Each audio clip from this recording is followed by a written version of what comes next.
I may have a bit of a proposition for you involving the Germain family you so recently assisted. It was kind of you to escort the Germains back to Weatherly. However, the original owner of Weatherly left them an even greater legacy.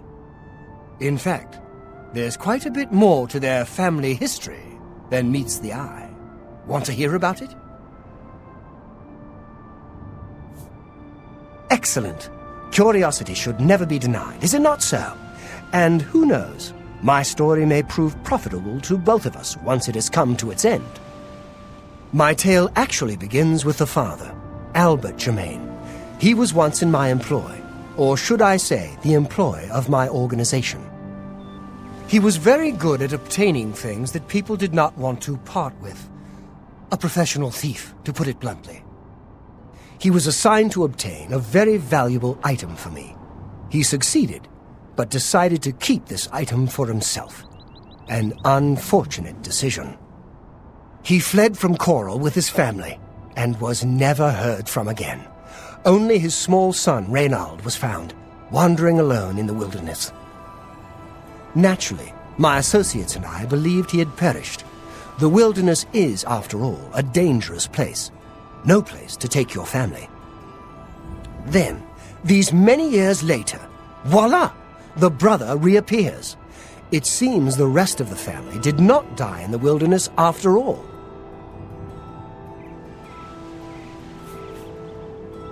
Indeed. What is the point of my tale?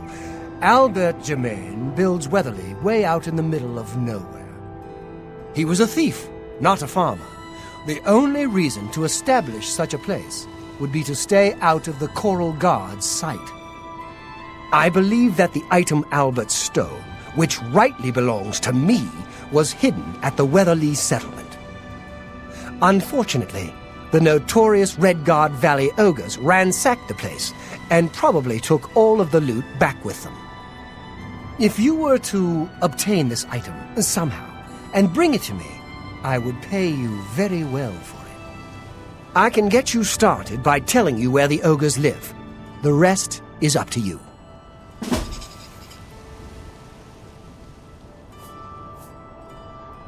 There isn't much to tell you about Albert Germain.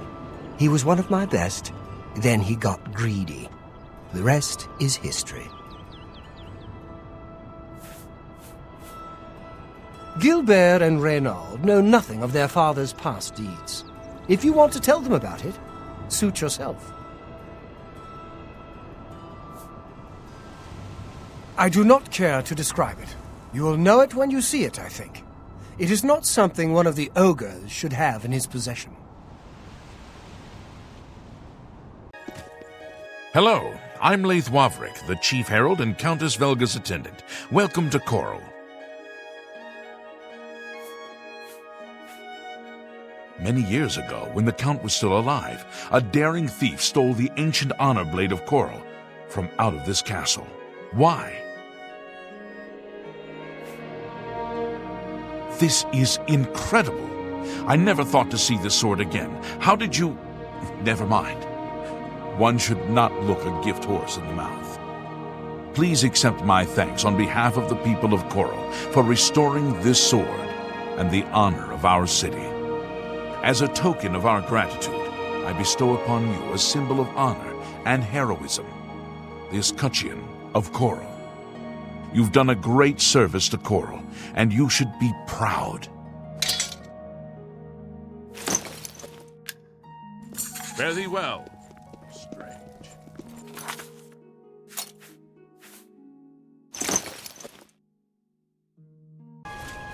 You have something to tell me about my father? I'm at a loss for words. Already I've heard that the honor blade rests again in Castle Coral, and the escutcheon of Coral you have is all the proof I need. My father had told us that he had hidden something away for us, something to provide for our future, but I never imagined it was this. I'm sorry you had to be tasked to right this wrong that my father was responsible for. Once again, you've stuck your neck out for us. Maybe in the past my family was notorious, but never let it be said that the current Germains don't pay their dues. I'd like you to have this keepsake. My father gave it to me when I was but a lad. I think you should have it. Thanks again, my friend. You are always welcome in our home.